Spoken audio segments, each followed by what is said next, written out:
Ishte masakra që kishin.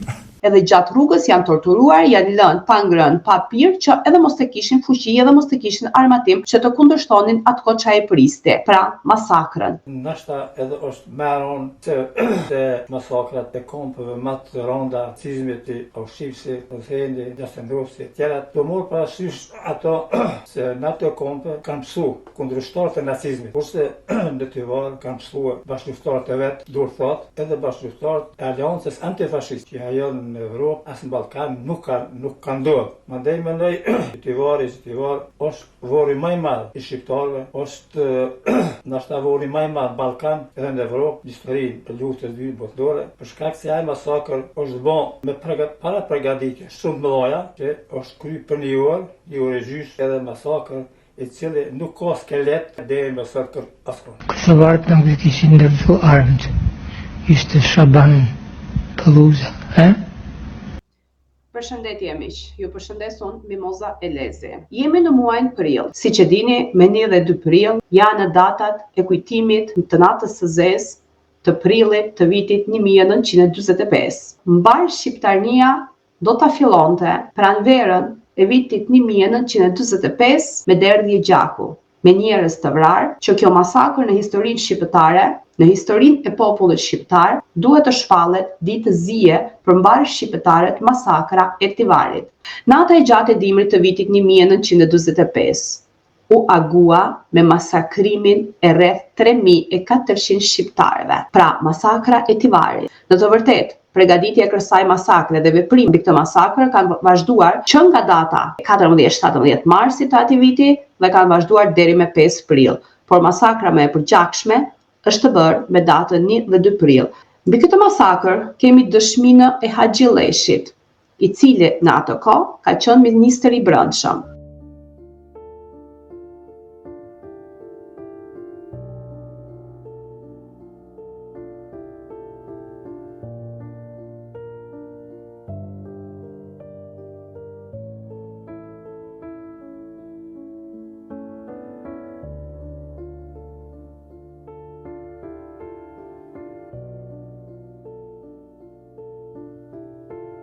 Dhe kemi gjithashtu mbi këtë masakër është shkruar libri The Long Winter of 1945, reflekton from author Ana Di Lelio.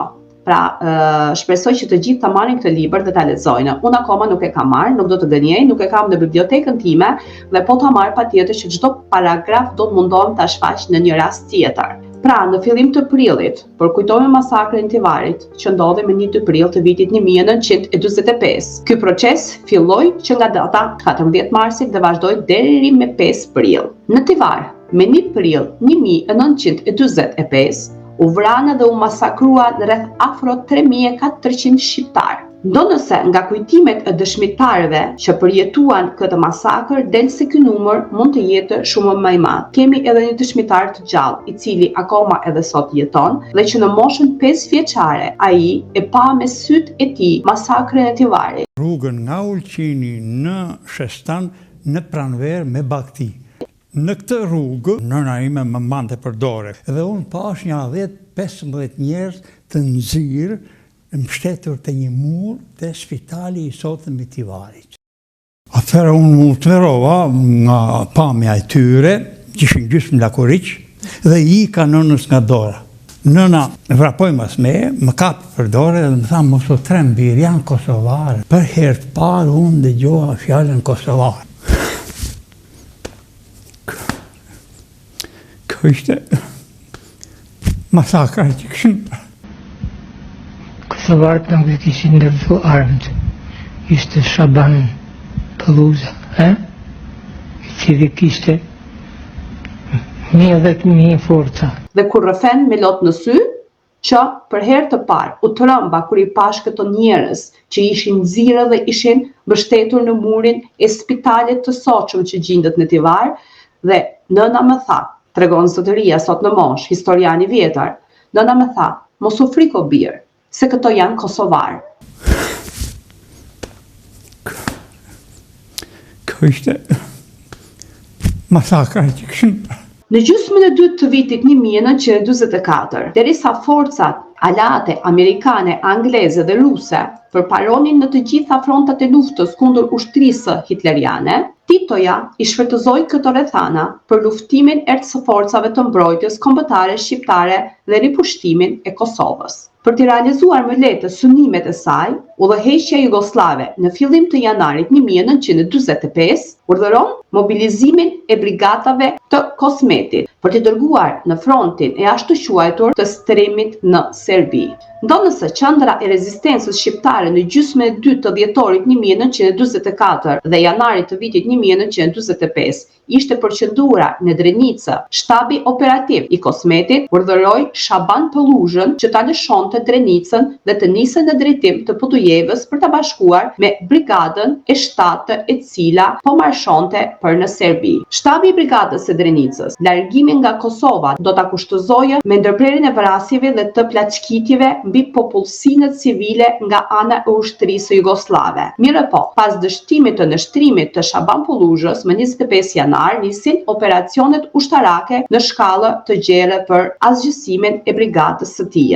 Në këto operacione antishqiptare morën pjesë divizionet 24, 26, 44, 46, 52 të Serbisë, divizioni 41 dhe 50 të Maqedonisë, grupi i brigadave të Malit të Zi, brigada e Elbokës dhe brigada e 6 dhe repartet speciale të OZN-së të drejtuara nga Spasoja Gjaković. Fillim të shpërbërjes së bërthamës së qendresës shqiptare në Kosovë gjatë muajve mars-prill 1945 mobilizon me shumë shqiptarët për t'i dërguar në frontin e dytë të ashtu quajtur të Adriatikut, në veriperëndim të Jugosllavisë. Skenaristët e masakrës së Tivarit për dërgimin e mobilizuesve shqiptar në pjesët veriperëndimore të Jugosllavisë kishin zgjedhur rrugën Prizren, Kukës, Shkodër, Tivar, Dubrovnik dhe Rijeka. Sipas kujtimeve të pleqeve që përjetuan këtë mobilizim të dhunshëm, shqiptarët janë tubuar në përqendrat e rretheve dhe ato komunale e pastaj të organizuar në njësi ushtarake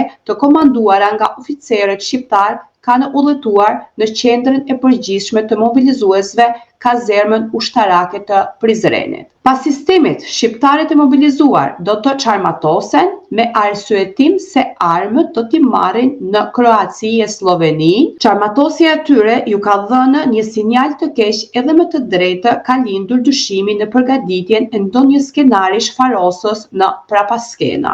Çarmatimi i shqiptarëve është bërë në zonën e Nishit në vitet 1887-1890 kur është bërë dëbimi masiv i shqiptarëve të Nishit. Pasi armët janë mbledhur shqiptarëve dhe shqiptarët janë lënë të çarmatosur, patjetër që ato janë lënë në gojën e ujkut serb, i cili ka bërë çfarë ka dashur sepse shqiptari në atë kohë nuk kishte mundësi që të mbronte veten, pra s'kishte vetë mbrojtje sepse nuk kishte armatim, se armët ishin mbledhur. Kjo psikoz u thellua edhe më tepër atëherë kur u çarmatosën edhe oficerët shqiptar dhe për përcjelljen e tyre u ngarkua brigada e 27 e divizionit të 46 të serb, e njohur për terrorizmin e popullit shqiptar gjatë muajve të kaluar. Deportimi i shqiptarëve të mobilizuar nga kazermat e Prizrenit u bë në 3 eshalone. Eshaloni i parë, që përbëhej nga 3700 veta, u nis më datë 24/3/1945 dhe pas 5-6 ditësh arriti në Tivar, ku ju dorëzua reparteve të divizionit të 9 të Jugosllavisë. Gjatë rrugëtimit derisa u dorëzua në vendin e caktuar, të mobilizuarit u keq trajtuar në mënyrë shtazarake nga kriminalët serbo-malazez. Të mobilizuarit shqiptar nga Tivari do të nisën për një Istri, ku fillimisht disa ditë do të ndalojnë për të pushuar në ujëdhesën Qiove afër Trigorit. Dhe ato ditë, gjatë kalimit me një anijet të vjetër nga ujëdhesa për në Trogirë, u mbytën rreth 65 veta, prej të cilëve 29 qenë vetëm nga Kaçaniku. Eshlatoni i dytë, i përbërë nga 4700 shqiptar, u nis 2 ditë më vonë, me datë 26 mars të vitit 1945, në përcjelljen e forcave të brigadës së 27 dhe me 30 mars në Shkodër ju dorëzua brigadës së 10 malazeze. Gjatë marshimit 4 ditor në rrugën Prizren, Zhurë, Kukës, Puk, Shkodër, përkundër lodhjeve e raskapitjeve të mëdha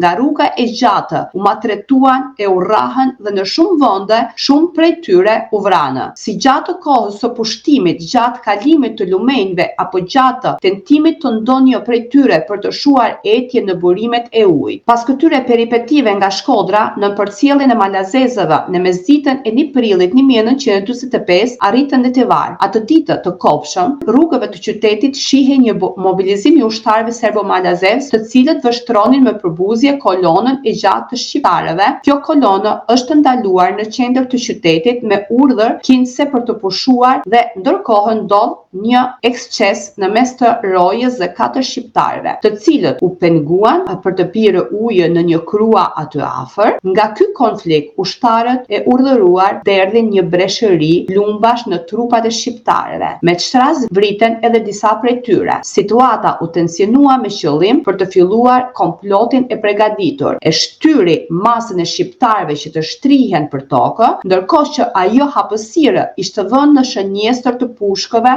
dhe mitralozëve që ishin vendosur në çdo qoshe të rrugëve, dritare dhe taracë të shtëpive e në shkëmbitë e kodrave për rreth. Pra, serbo-malazezët kishin përgatitur një masakër, kishin bërë një shtatrrethim të qytetit, çdo dritare, çdo cep rruge, çdo avlli, çdo qoshe që mund të shikonte qendrën ku ishin mbledhur shqiptarët e sjell për të masakruar. Gjatë gjithë rrugës shqiptarët i rrahën, i torturuan, nuk i lanë as të pinë ujë, dhe ato që kërkonin të pinin ujë dhe të shuanin etjen e ujit, ato i vrisnin, dhe pikërisht kur arritën në zemër të Tivarit, kur dikush kërkoi të pi ujë nga burimi, nga kroji që rrithte, nuk e lejuan sepse donin që të bënin konfliktin që të masakronin shqiptarët, pra të realizonin planin e tyre.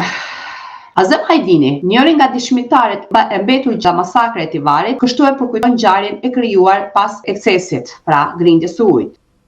Nashta edhe është më rënd se masakrat e kompëve më të rënda nacizmit, si Auschwitz, Mauthausen, Jasendovci e tjerat, të morë parasysh ato se në ato kompe kanë mësu kundërshtarët e nacizmit, kurse në Tivar kanë mësuar bashkëluftëtarët e vetë, dur thot, edhe bashkëluftëtarët e aleancës antifashiste, që ajo në Evropë, as në Ballkan nuk kanë ndodhur. Mandej mendoj që Tivar është vori më i madh i shqiptarëve, është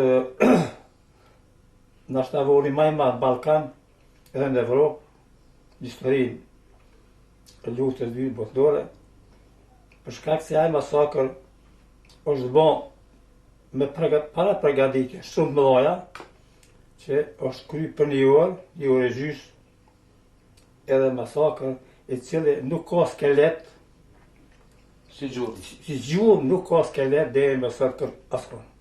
Si individ, nuk kemi hesh, pa morë parasysh ato përsekutime, ato mosat. Dytën ditë, mas masakrit, mas o kry masakra, kemi kërku sqarime për përgjegjësi për masakër. Kemi kërku të informohen strukturat politike në Kosovë. Kemi bërë shmos. S'kemi pas mirë kuptim, kemi pas kërcënime për likvidim total.